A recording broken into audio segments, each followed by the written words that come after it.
세상에서 가장 유명한 도둑은 누구일까요? 궤도 루팡, 아니면 오션스 11.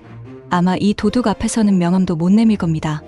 이 도둑은 무려 800만 점의 보물을 훔쳤고 심지어 훔친 물건들을 보란듯이 전시하면서 1년에 600만 명에게 입장료 대신 박수를 받고 있거든요. 그 거대한 도둑의 이름은 대영박물관입니다. 런던의 심장부에 자리한 이 장엄한 공간. 인류의 지혜와 예술이 집대성된 경이로운 곳이죠. 하지만 이곳의 화려함 뒤에는 늘 한 가지 씁쓸한 농담이 따라붙습니다. 대영박물관의 영국 것은 사람과 콘크리트밖에 없다. 이 도둑질에 대한 이야기는 어쩌면 꽤 알려진 사실일지도 모릅니다. 하지만 오늘 우리는 한 걸음 더 들어가 보려 합니다. 이 거대한 박물관이 수백 년간 자신들의 행위를 어떻게 포장해 왔는지, 그리고 그 완벽해 보였던 명분이 어떻게 무너져 내리고 있는지를 말이죠. 이것은 약탈에 대한 이야기이자 그 약탈을 정당화해 온 거대한 착각에 대한 이야기입니다. 이야기의 시작은 이름에서부터입니다. 우리는 왜 이곳을 영국 박물관이 아닌 대영박물관이라 부를까요? 우리 역사의 깊은 상처를 남긴 대일본 제국처럼 대라는 글자는 힘으로 세상을 지배했던 제국주의의 상징과도 같습니다. 해가 지지 않는 나라를 꿈꿨던 제국의 영광을 과시하기 위한 이름. 영국인들조차 어색해하는 그 이름을 우리는 왜 여전히 무심코 사용하고 있는 걸까요? 어쩌면 이 이름 속에 우리가 앞으로 마주할 모든 진실이 담겨 있는지도 모릅니다. 박물관의 가장 깊숙한 곳, 이집트관으로 가보겠습니다.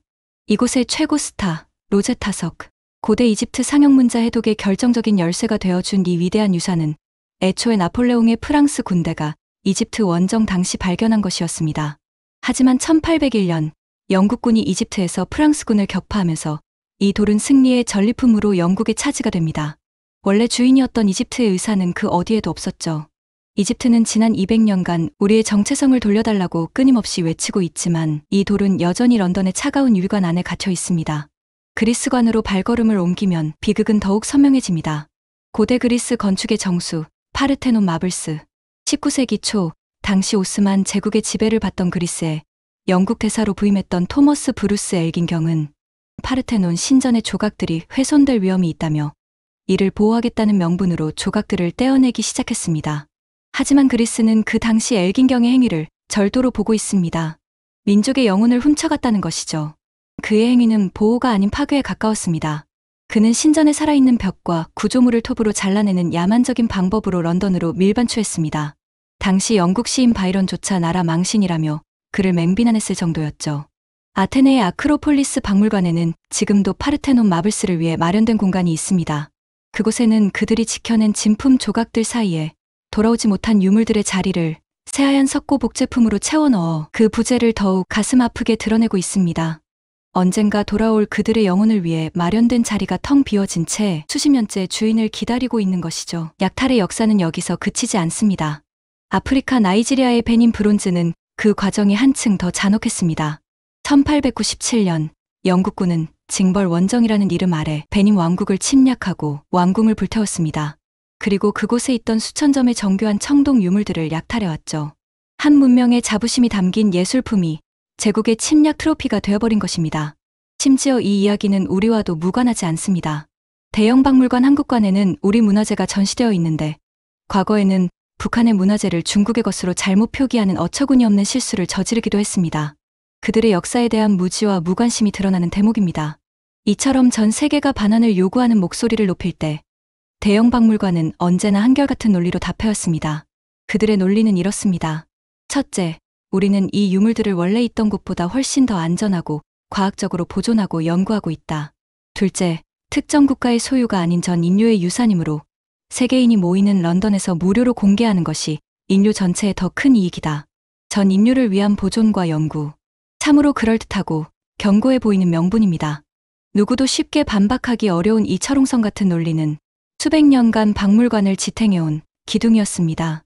그런데 2023년, 이 철옹성 같던 명분에 누구도 예상치 못한 균열이 생기기 시작합니다. 박물관의 베테랑 큐레이터, 즉 유물을 지키고 연구해야 할 책임자가 수년에 걸쳐 2,000점에 달하는 소장품을 몰래 빼돌려 온라인 경매 사이트에서 헐값에 팔아넘긴 사실이 드러난 것입니다. 그 중에는 기원전 15세기의 보석과 금 장신구도 포함되어 있었죠. 이 소식이 전해지자 그리스는 즉각 파르테논 마블스의 안전에 대한 우려가 현실이 됐다며 반환을 더욱 강력하게 촉구했습니다. 세상에서 가장 안전하다는 그들의 주장은 가장 믿었던 내부자에 의해 허무하게 무너져 내렸습니다. 가장 안전하다던 금고가 사실은 안에서부터 썩어가고 있었던 셈입니다.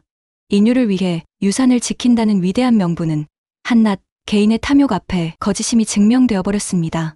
대형 박물관이라는 이름, 그리고 그 안에 잠들어 있는 800만 점의 유물들. 이것은 단순히 과거의 역사가 아닙니다. 힘의 논리가 남긴 지워지지 않는 상처이자 현재까지도 계속되고 있는 문화적 논쟁의 중심입니다.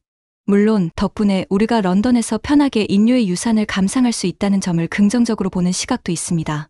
하지만 훔친 물건은 이유를 불문하고 원래 주인에게 돌려주어야 한다는 주장 또한 무시할 수 없는 상식일 겁니다. 이 논쟁에 쉬운 정답은 없을지도 모릅니다.